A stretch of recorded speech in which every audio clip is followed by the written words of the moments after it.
imunológico normalmente é um teste que determina quando já foram criados anticorpos contra aquele patógeno que infectou a pessoa.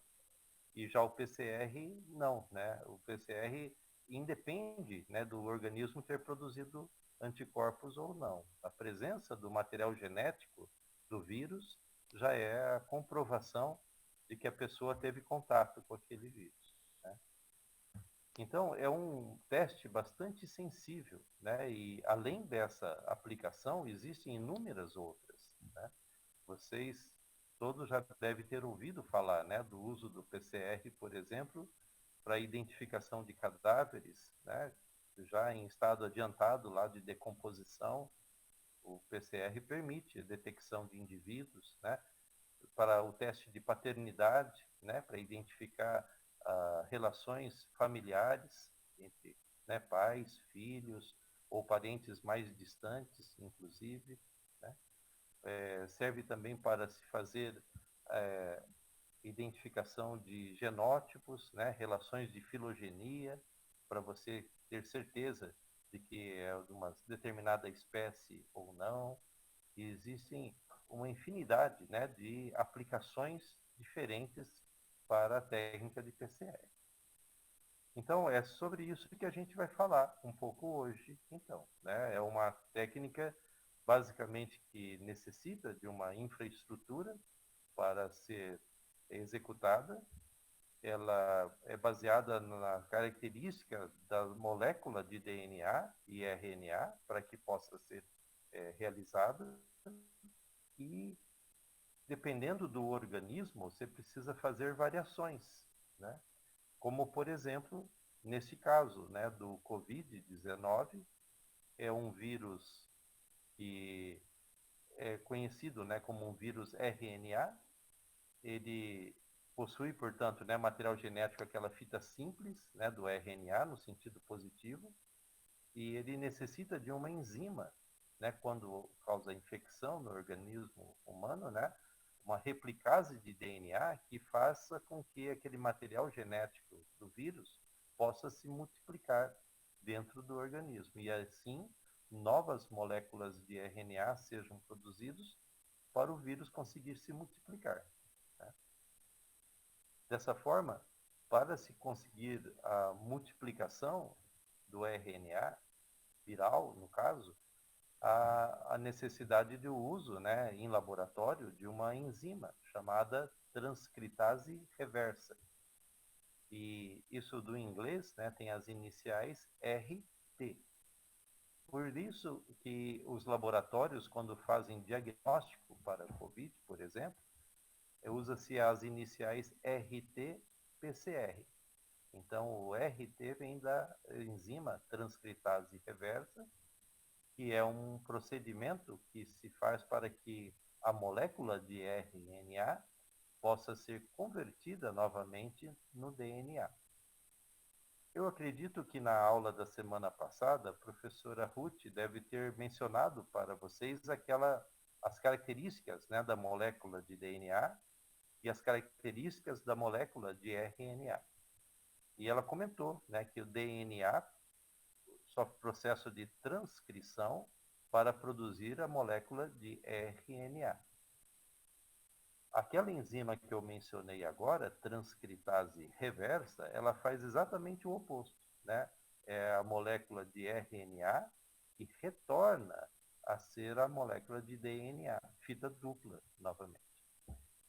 E o processo, né, de voltar à molécula de fita dupla é necessário para que a técnica de PCR possa ser executada. Então, a técnica PCR também são iniciais em letras da língua inglesa, Polymerase Chain Reaction. Então, significa reação em cadeia da polimerase. Então, a polimerase é aquela enzima que polimeriza o ácido nucleico, né? Aquela que permite que a molécula de ácido nucleico seja produzida pela união de vários nucleotídeos, né? Então, os nucleotídeos vão sendo adicionados como sendo tijolos e e vão formando uma longa molécula, que então seria, no caso, a molécula do ácido nucleico linear. Se for o DNA, fita dupla. Se for o RNA, seria a fita simples. Né?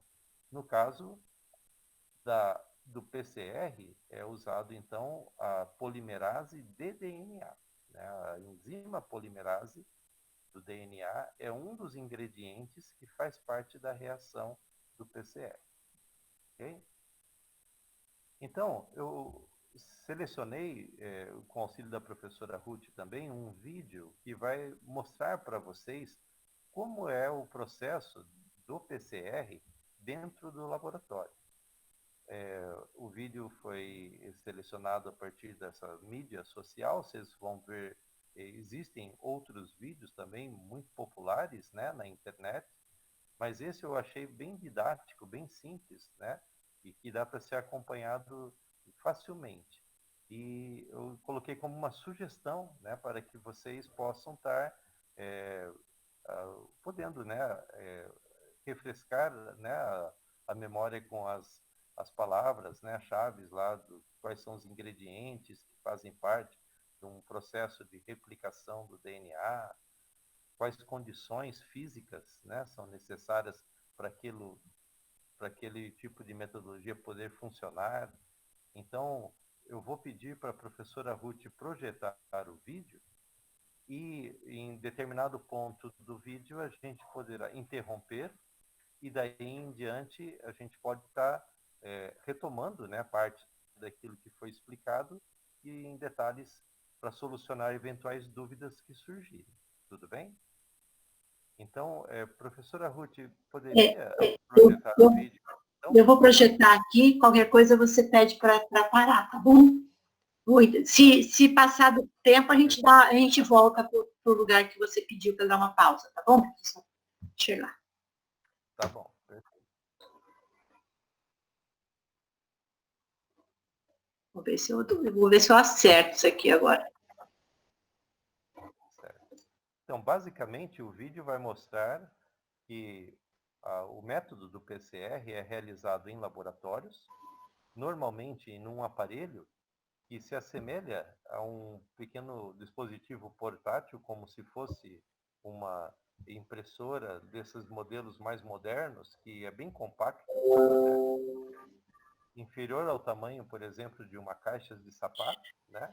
E ele tem uma característica, né? Esse aparelho é chamado de termociclador. Então, toda a reação de PCR é feita sobre o termociclador. E ele tem essa característica de permitir variações na temperatura de forma programada.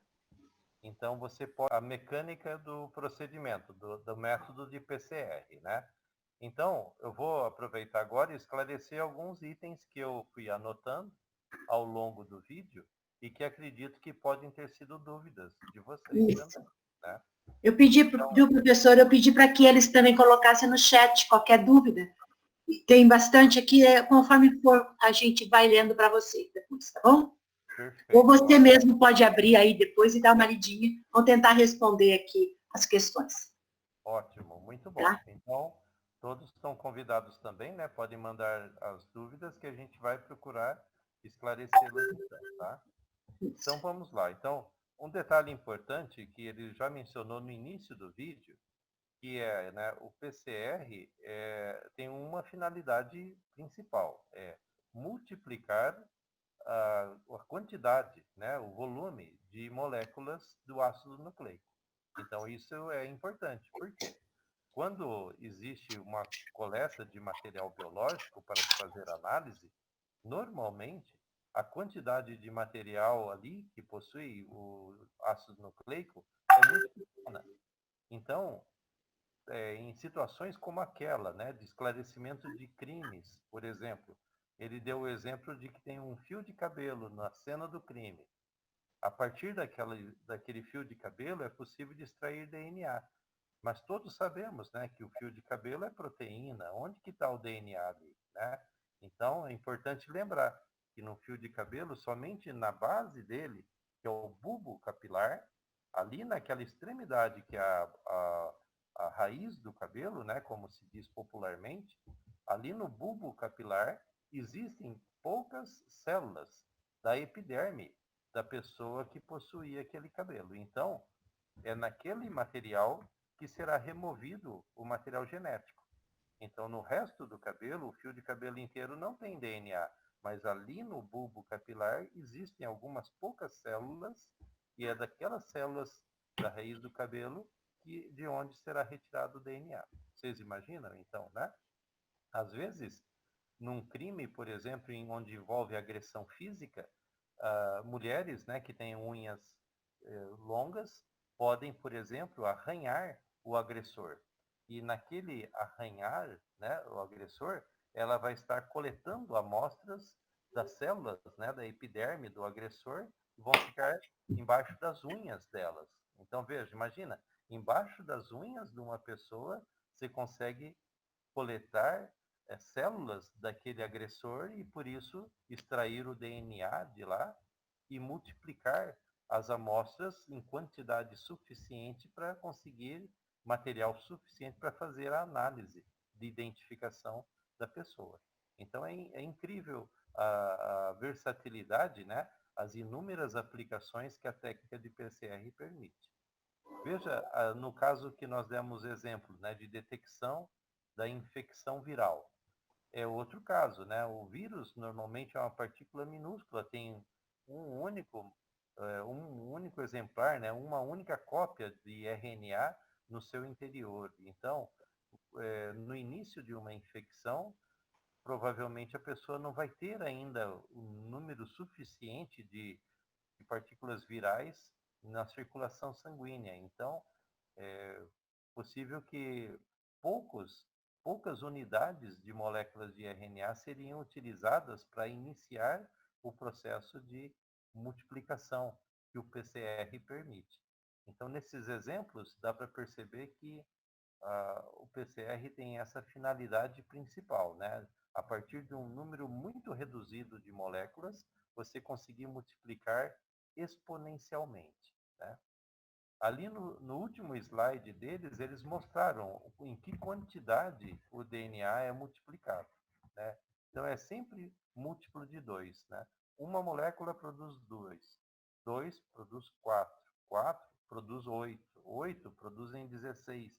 A cada ciclo de replicação é feito um exponencial 2. Então, a fórmula de cálculo do número de moléculas é 2 elevado a n, sendo que n é o número de ciclos de alteração de temperatura que você programou no seu aparelho termociclador. Então, por exemplo, se você programou fazer 20 ciclos consecutivos, né, de elevação de temperatura para promover a desnaturação, redução da temperatura para promover o anelamento e uma temperatura intermediária para promover a extensão. Então, a temperatura alta, 92, temperatura baixa, 54, 57 e temperatura intermediária, 72 aproximadamente. Então, depois desses 72 graus, aí retorna novamente para 94, 57, 72.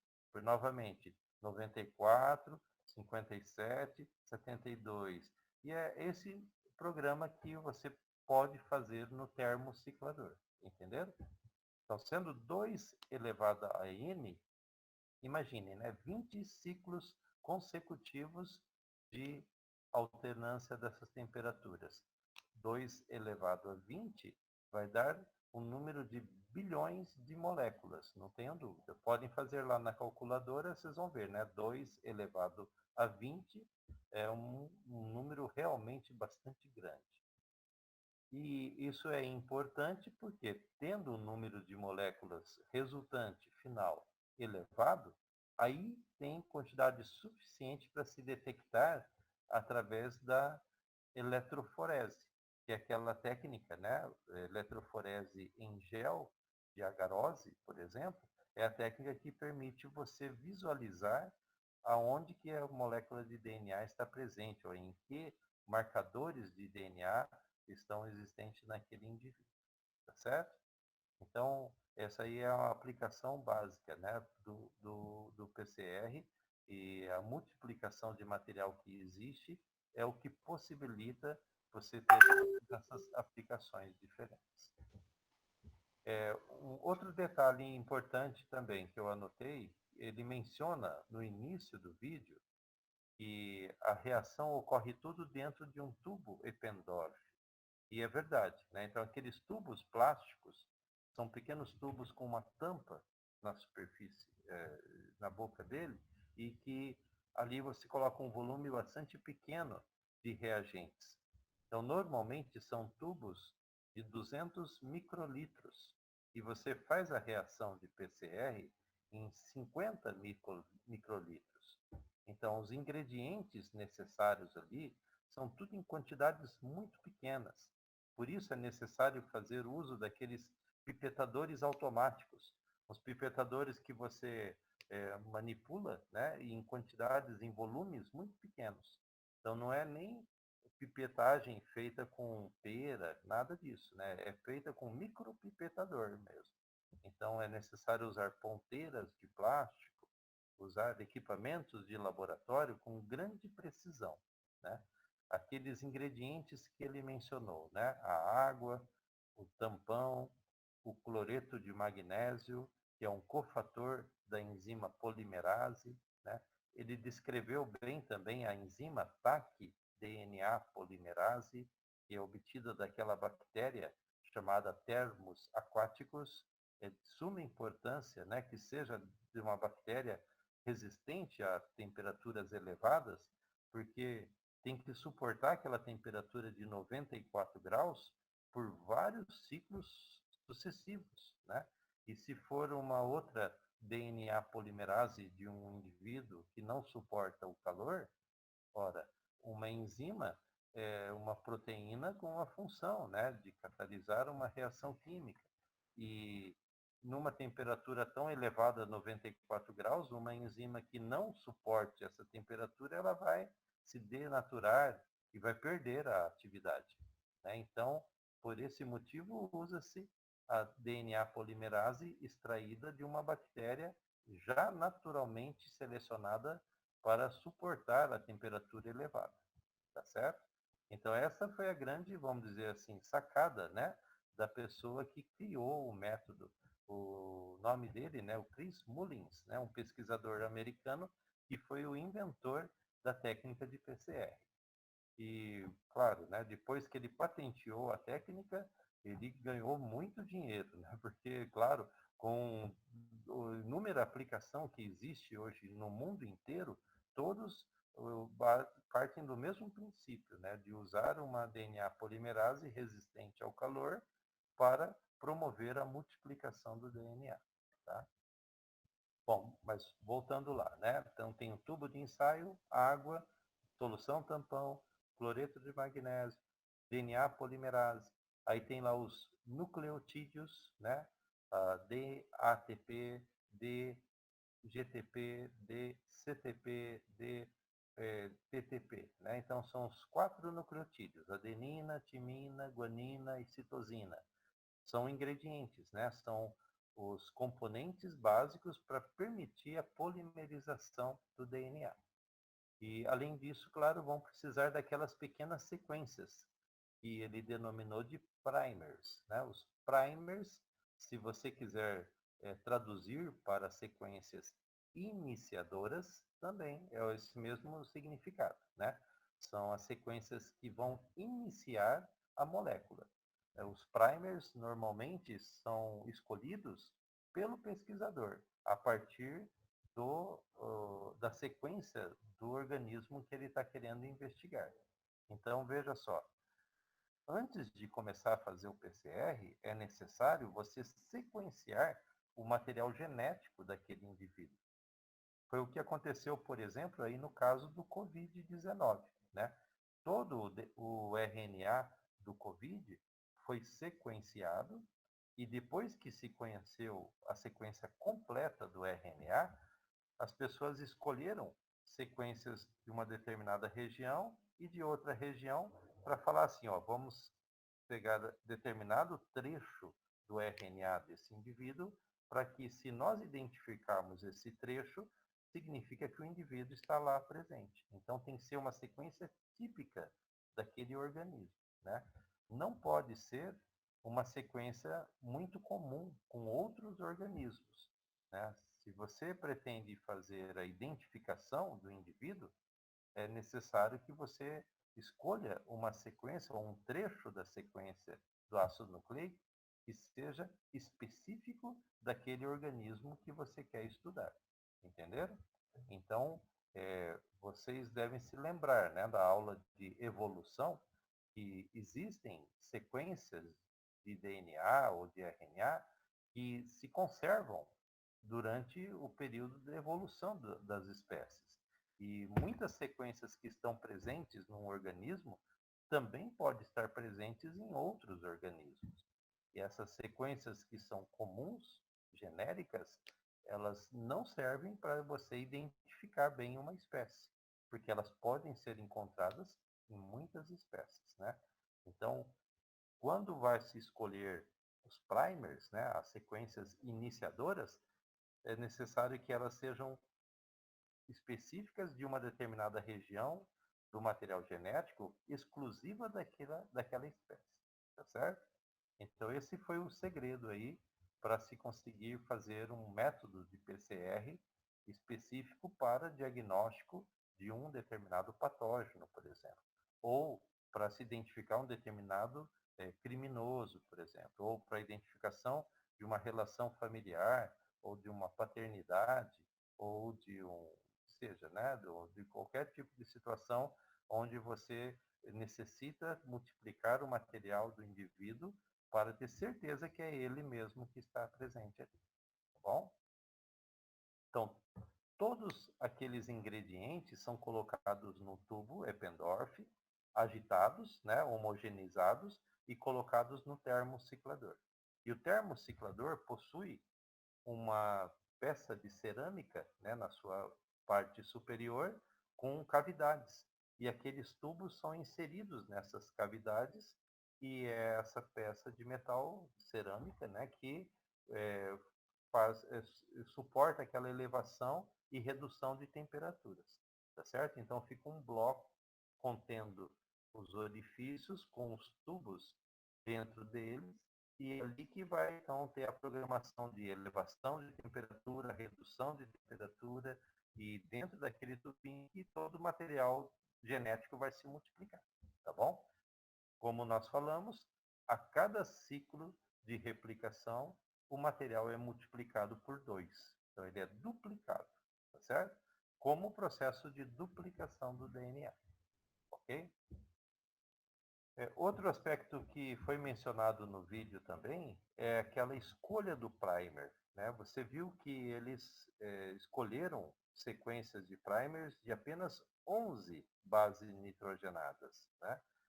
No passado, faziam sequências um pouco maiores, né, de até 20, 25 bases. E isso normalmente, a pessoa, depois que conhece a sequência de ácido nucleico, ela escreve, né, na folha qual que é a ordem dos nucleotídeos e faz a encomenda a um laboratório que sintetiza aquele primer artificialmente. E existem métodos para se fazer isso, né? Então, o primer é fabricado sob demanda. Então, a pessoa escreve, ó, eu quero um primer com essas sequências de bases nitrogenadas. E encaminha. E a empresa olha e fala, vamos produzir de acordo exatamente com o pedido. Entenderam? Então, esse primer é fabricado. Ele é artificialmente fabricado ali sob demanda. Certo? O que acontece é que quanto maior o número de bases, mais caro é a molécula. Por isso, foi havendo uma pressão para reduzir o tamanho do primer. Então, de 20, 25 bases, foram reduzindo, né, para 18, para 15, para 13. Hoje, já se fabricam primers com 11 bases nitrogenadas e funciona muito bem, né? Então, as pessoas perceberam que não há necessidade de serem primers muito longos. Se você escolheu bem um determinado trecho que não se repete em outros lugares, os primers vão ser específicos para aquelas regiões, entenderam? Se você fabricar um primer muito curtinho, apenas, por exemplo, né, meia dúzia de bases, ele não vai ser muito específico daquela região que você pretende multiplicar. Então, esse é o detalhe, né? Não pode ser muito longo, senão fica muito caro. Mas se ficar muito curto, ele pode não ser específico daquela região. Então, tem que ter um equilíbrio, né? Tem que ter o comprimento suficiente para que seja único para aquela região. E é sempre um primer para o início da sequência, outro primer para o término da sequência. Entenderam? Isso vai delimitar o trecho que você irá multiplicar, né? Que você irá clonar durante o PCR. Tá certo?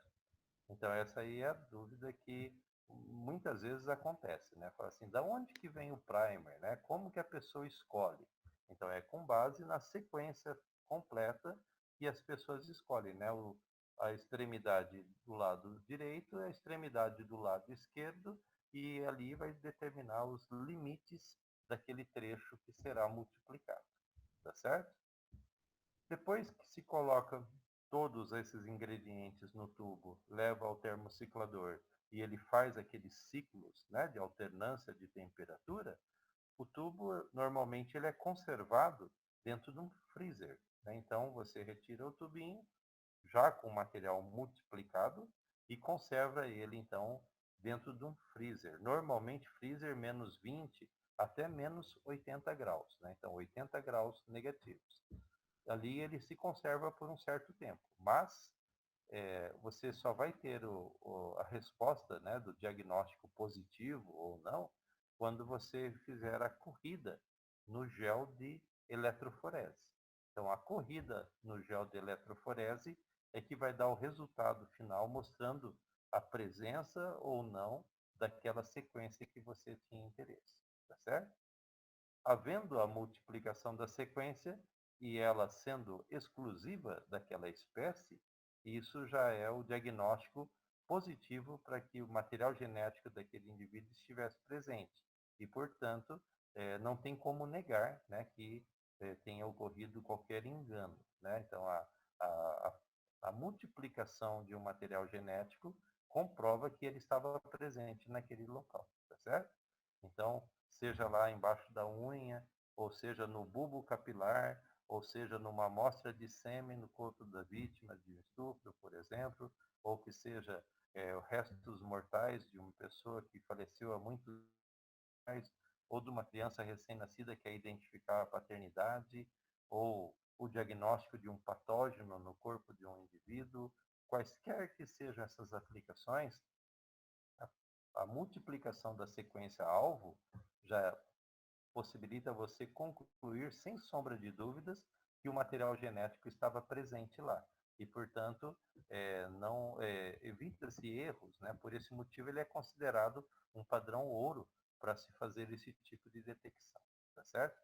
É inquestionável, né, que possa estar ocorrendo algum tipo de contaminação ou amplificação equivocada, né, de uma determinada partícula, isso pode ser excluído. É claro que vai depender, claro, de você escolher certamente a sequência que é específica daquele organismo. E daí que existem, né, as recomendações, né? No caso de um diagnóstico de patógeno, por exemplo, existem as recomendações de quais sequências que são recomendadas para se fazer esse diagnóstico do patógeno, certo?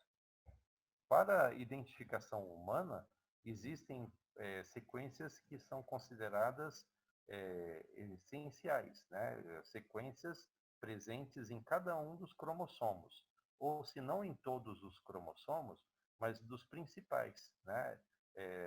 Que são bem específicos, né?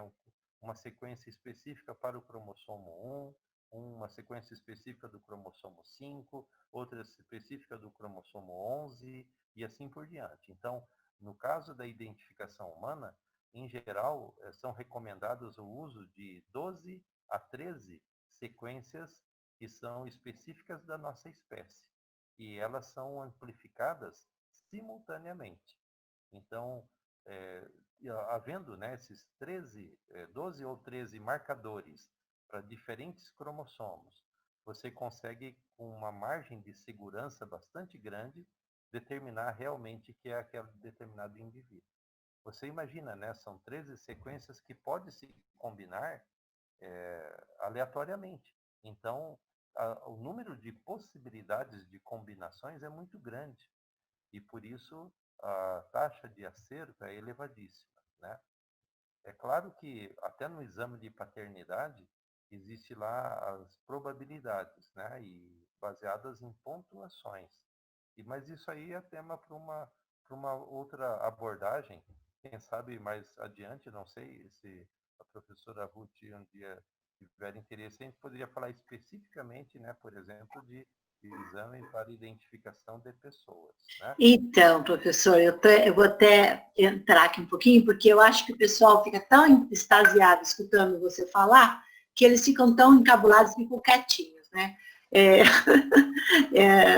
Nós não tivemos aqui nenhuma dúvida no chat, só assim, as pessoas, muitos ex-alunos seus aqui, você pode ver que tem bastante ex-alunos seus aqui falando. Eu queria pedir, né, se alguém quisesse manifestar aí, falar alguma coisa, perguntar alguma coisa mais direcionada a você, né, que abra aí o microfone, pode abrir também o áudio, o vídeo, né, para a gente poder ter uma interação, porque essa coisa de ficar falando para a tela é bem complicado, né, professor? Ainda mais nós que somos professores que gostamos de ter aquela aconchego, né, de uma sala de aula, né? Ficar... a gente fica assim, meio falando, meio para a gente mesmo, né? Mas a minha ideia é continuar convidando o professor para vir aqui de vez em quando. Nós não sabemos agora como será nos próximos meses, né? As nossas reuniões, mas não perturbando tanto assim você, mas de vez em quando, se tiver uma coisa interessante para a gente discutir aqui a respeito de genética, biologia molecular, nós vamos chamar. E aí eu quero ver se alguém quer falar alguma coisa, quer participar aqui com a gente. Melina Camargo, falando, ele não foi meu professor, mas tem sido um prazer de tê-lo, mas teria sido um prazer de tê-lo como professor. Ótimo. Quem vai falar aí? Fala aí, gente. Excelente professor, parabéns, mestre Antônio Frumian, Melina. O Márcio Padovan também. Eu vi que Camila está por aqui também. Quem está entrando aqui? Bom, para aqueles que foram meus alunos, é um grande prazer reencontrá-los, né? Que ótimo vê-los aqui. E acredito, né? Sendo professores agora, né? Então, que bom, vocês já foram alunos, agora são professores. Isso é muito bom, né? Vocês já viram os dois lados, né? Isso é importante, né? E que bom revê-los, né? Agora colegas de trabalho, né? Então, desejo muito sucesso, que vocês estejam fazendo aí um excelente trabalho e, por favor, contem sempre com a gente. Quando houver possibilidade de um contato, estou à disposição, claro, né? A gente passa a ser agora colegas de trabalho, né? Tá bom? Viu, professor, o senhor tinha organizado mais alguma coisa para continuar, algum esclarecimento final? Então, eu imaginei, você mencionou que seria até 12h30 o horário. Isso, Então, eu deixei reservado os últimos minutos para resposta, para dúvidas, né, eventuais que possam existir. Ter surgido. O Márcio, você está com a tua câmera aberta, você vai falar, Márcio? Você vai ficar quietinho aí? Não, primeiro eu gostaria de agradecer ao professor, pelo professor que eu tive na faculdade. O Márcio, mostra mais, nós estamos vendo só a sua orelha. Aí. Queria agradecer a ele, né, pelo professor que eu tive, e muito do que eu sou hoje, assim, do conhecimento que eu tenho, provém dele, da Cida Terazaki, né? Então, acho que é até uma forma de agradecer um dia, e hoje eu gostaria de agradecer. Mas, entre o assunto que a gente está falando, muito do conhecimento popular que a gente ouve, né? Eu queria fazer duas perguntas em uma. Passa-se muito para a gente que todo ano, quando a gente tem campanha de vacinação contra o vírus da gripe, todo ano a gente precisa se vacinar porque um contingente de pessoas não tomou a gripe, não tomou a injeção, e o vírus pode mudar nessas pessoas pela sua alta capacidade de mutabilidade o vírus tem. Eu queria saber se isso procede, professor, e se o coronavírus, ele pode mudar e ficar mais agressivo, mais letal, né, do que ele é. Se ele pode, dentro de uma população, por exemplo, pode ser um hospedeiro animal, um hospedeiro humano, ele pode mudar a configuração dele, né, genética, e ele pode ficar mais agressivo. Duas perguntas em uma, se o senhor puder me esclarecer. Bem, Márcio, que bom revê-lo, né? Fico muito contente em revê-lo. E vamos lá, né? A sua dúvida. A primeira questão, existe a possibilidade de mutabilidade, né, no vírus, por exemplo, né? No vírus da gripe, que você deu o exemplo, e no caso do Covid-19. A resposta, sim, é verdadeira, né? Por quê?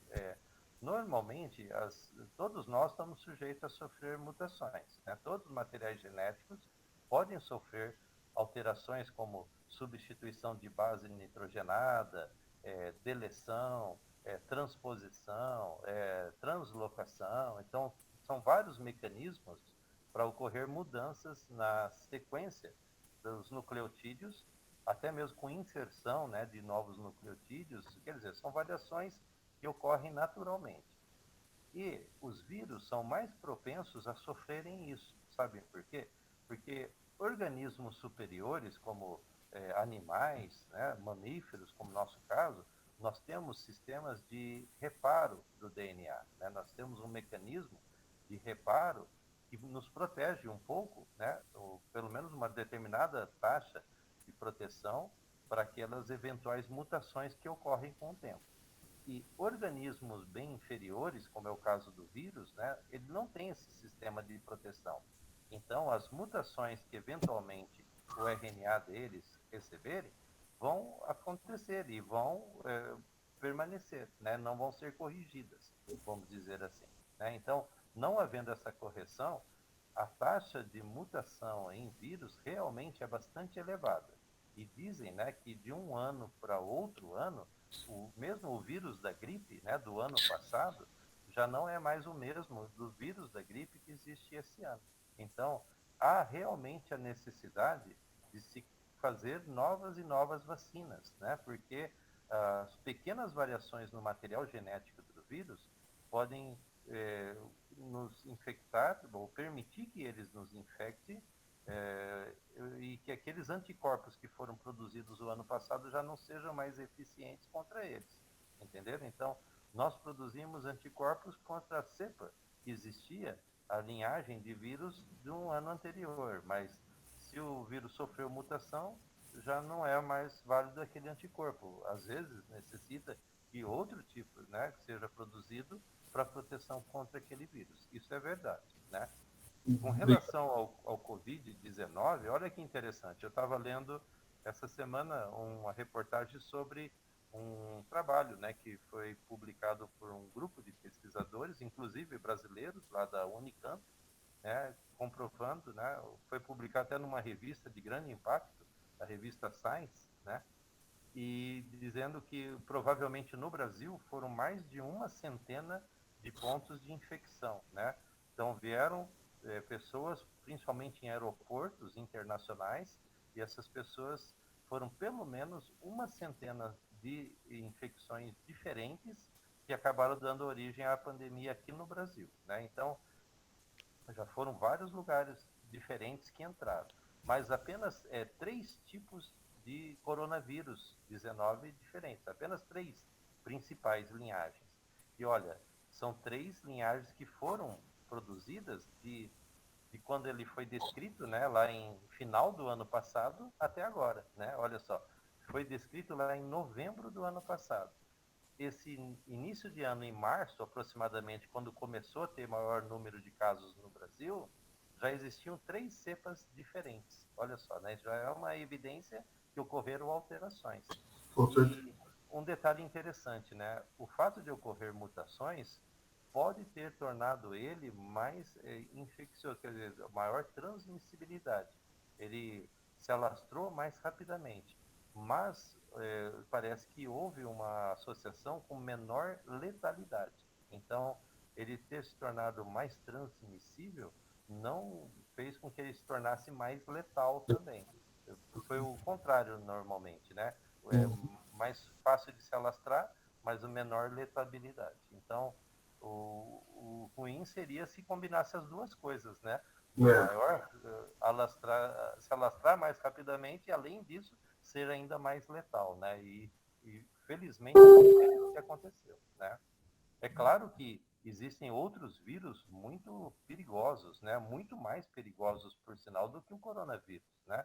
O vírus da ebola, por exemplo, né? Tem vários outros tipos de vírus que podem ser uma taxa de letalidade da ordem lá de 20% a 30%. Isso é extremamente elevado, né?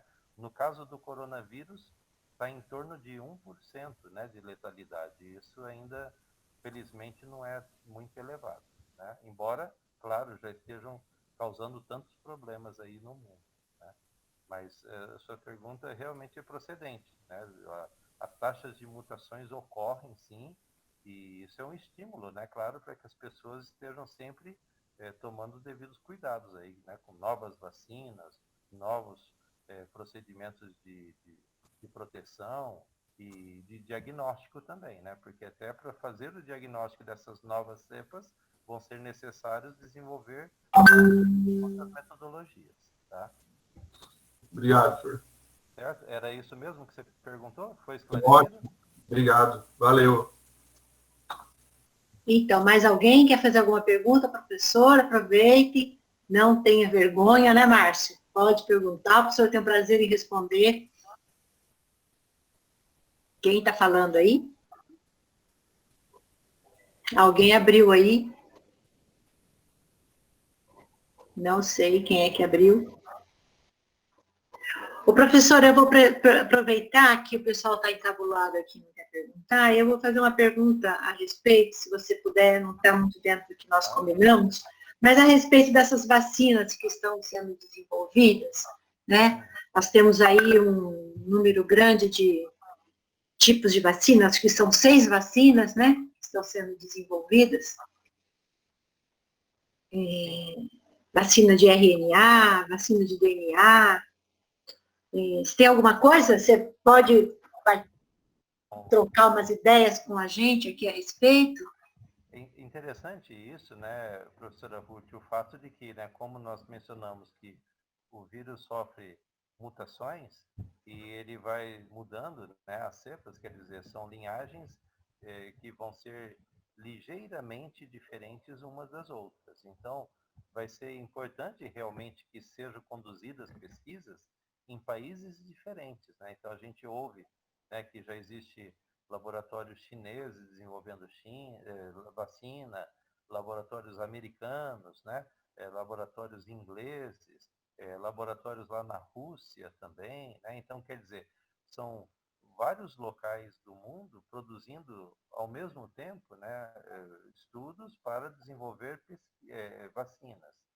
E provavelmente essas vacinas vão precisar ser testadas, né? Porque eles vão ter que tomar esse cuidado, né? De que qual a cepa, né? Qual a linhagem de vírus que foi utilizada para iniciar a vacina. Será que a vacina é específica apenas para uma linhagem ou vai ser de amplo espectro para poder combater a pandemia em escala global ou não, né? Então, vai ser necessário desenvolver, né, vacinas usando o máximo de conhecimento aí dessas linhagens e também ser testadas essas vacinas em vários países. Então, não é à toa que o Brasil, né, está sendo contactado, né, pela pesquisadores lá de Oxford, pela aquela empresa americana, né, Moderna, o grupo chinês. Essa semana mesmo, né, grupos russos vieram contactar o Butantan para poder fazer parcerias para testar as vacinas deles aqui no Brasil, né? E Então, ele, eu diria, vai ser algo realmente empírico, né? Quando chegar na fase 3 de testar a vacina em grande população, quanto maior o número possível de vacinas existir, melhor. Agora, qual delas vai qual funcionar? delas? É que nós temos aqui, né? Aqui eu estou vendo aqui, nós temos vacinas que é feita a partir de fragmentos do vírus que numa cepa de RNA, outro que é de DNA, outro que é o vírus inativo, outro que é vírus enfraquecido, Sim. outra vacina que é de vetor viral, outra Então, vacina de proteína, tudo em relação ao vírus da Covid. Né? exato. Então, isso aí é basicamente relacionado ao fato que o vírus da Covid-19, ele é um vírus de RNA. E ele, diferente do HIV, né, ele não possui a sua própria enzima transcritase reversa. Então, o que acontece? Ele necessita do corpo humano para se multiplicar. E quando ele vai se multiplicar, ele usa a transcritase reversa do paciente, do organismo, né, que ele está infectando, para fazer a sua multiplicação. E o que acontece? O RNA não faz replicação, né? O RNA primeiro necessita da transcritase reversa, produz a molécula de DNA, e a partir do DNA que ele vai se replicar, que vai fazer cópias, outros RNAs, para dar origem a novas partículas virais, né? Então, todas essas estratégias, né, seja usando o RNA do vírus ou usando o DNA produzido pela transcritase reversa ou os mecanismos de replicação do vírus, todos eles vão ser válidos, né? E o que os pesquisadores estão fazendo é tentando, de todas as alternativas possíveis, ver qual delas que vai ser a mais eficiente. E eles não ainda, O né? professor Eric está fazendo uma pergunta aqui. Professor, como o vírus muta e ao mutar será necessário outra vacina? E como ficam as primeiras vacinas? Vai ser, como se diz, né? Vai entrar na escala de vacinação de que não vai ser somente uma vacina, não, né? Pode imaginar que a necessidade de continuamente ter outras vacinas, como ocorre hoje no caso do vírus da gripe, né? Todos os anos não existem campanhas de vacinação, né? Principalmente para as pessoas mais vulneráveis, né? Existem, né? Então, imagino eu, a minha imaginação é que daqui para frente vão existir campanhas de vacinação frequentes, né, regulares, porque, né, muitas vacinas vão ser necessárias para poder lidar com um vírus que sofre uma taxa de mutação elevada e que, claro, né, está se alastrando pelo mundo inteiro. Então, vírus foram disseminados em todos os continentes, com exceção da Antártida, né? Então, imagina, em cada região do globo, o vírus está sofrendo evolução. Em algum tempo vai passar, o vírus que permaneceu lá na Ásia provavelmente vai ser diferente do vírus da América do Sul, e provavelmente vai ser diferente do vírus da Europa, e assim vão ser necessárias vacinas para cada uma delas. Eu acredito que vai ser algo que vai entrar na escala, né, de vacinações com a mesma frequência com que ocorre hoje o vírus da gripe, né, da influenza, né, e outras mais, né, da cachumba, da varíola e assim por diante, né.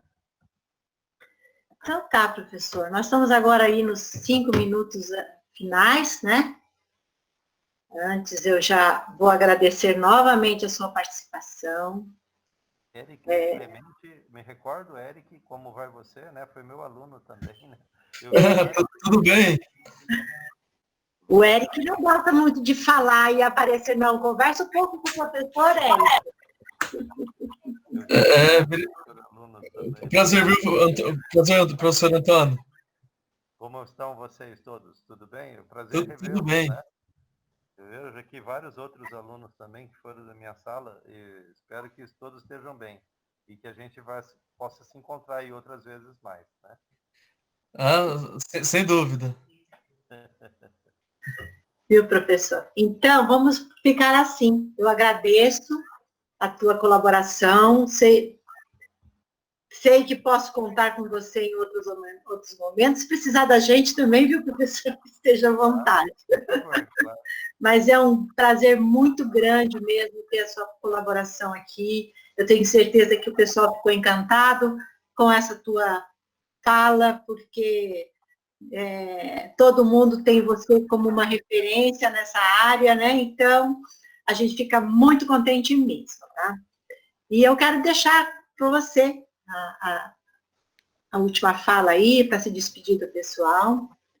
Maísa estudou comigo. A TPC maravilhosa, parabéns a todos. Você lembra dela também, professor? Maísa, lá de Pirapozinho. Perfeito. Flávia Letícia também foi sua aluna. Depois você dá uma olhadinha aí no chat. Eu vi aqui, Oslaine, Flávia Letícia, né? E tudo mais. Fico muito contente. Obrigado, professora Ruth, pelo convite, né? E ficamos ao dispor, claro. É uma área, como vocês viram, né, de tecnologia aplicada à biologia. Então, há necessidade realmente do contínuo aprimoramento, né? São técnicas de laboratório que estão em constante evolução. Vocês viram que, pela primeira vez, quando foi feito o PCR, as pessoas não tinham nem ainda um equipamento que promovesse alterações de temperatura. Então, sabe como que eles eram realizadas, as primeiras reações? Colocavam-se 3 banhos-marias em temperaturas diferentes, né? Então, banho-maria 92, banho-maria 57, banho-maria 72. E ia lá um técnico, ficava segurando o tubo de ensaio num banho-maria, estava no segundo, passava para o terceiro, aí voltava lá para o primeiro. Imagina ficar fazendo isso por 30 ciclos consecutivos, né? Então, Nossa Senhora! dispendioso, mas era uma forma artesanal, manual, e que rapidamente foi evoluído, né, para equipamentos programáveis, automatizados, né, que fazem hoje de forma digital, né? Então, quer dizer, foi uma evolução constante. Num prazo, né, foi em 1985 até agora, então, pouco tempo. 35 anos de evolução, né? Imagina-se que a cada ano surgem novidades. E claro que quando tem uma novidade tecnológica, a gente tem que ir atrás, né? E tem que se atualizar constantemente. Então, eu acredito que vocês estão de parabéns, né, na diretoria de ensino, em estar promovendo esses treinamentos constantes em uma área como esta, porque cada ano existe realmente novidades e vão se aprimorando as técnicas, as aplicações e as exigências também da sociedade, né? A sociedade vai cobrando respostas para os problemas que não acabam nunca, né? Então, problemas é que não nos faltam. Mas, então, é isso mesmo. É mesmo para o ensino à distância, né? Tá vendo? Nós estamos considerando a limitação, não existe uma sala de aula formal, mas existe a sala de aula virtual, né? Isso, né? A gente vai se aprimorando. E essa questão da formação continuada mesmo dos professores, né? Que é importante essa participação de pessoas que tenham o conhecimento do professor. Eu agradeço, tá? Depois, essa aula, essa TPC foi gravada, depois eu encaminho para você a gravação, tá bom? E é isso, professor. Muito obrigada. Pessoal, lembrando que tchau, tchau. Lembranças a todos, então. Muito obrigado. Tá, um abraço, professor. Muito obrigada. Viu? Lembrando, gente, que o formulário eu vou abrir. Lá tem umas questões para serem respondidas. Inclusive, eu não fiz a questão lá, mas vocês podem colocar alguma questão, alguma resposta lá em relação a temas que vocês gostariam que talvez o professor voltasse em outro momento para conversar com a gente. Eu sei que essa TPC eu iria falar sobre evolução e sobre Origem da Vida, que foi o que eu disse, né? Fica essa questão, vai ficar para uma próxima TPC. E eu agradeço a vocês. Vou abrir o formulário e vocês podem lá colocar qualquer sugestão e impressão que vocês tiveram dessa TPC, tá bom? Agradeço a todos.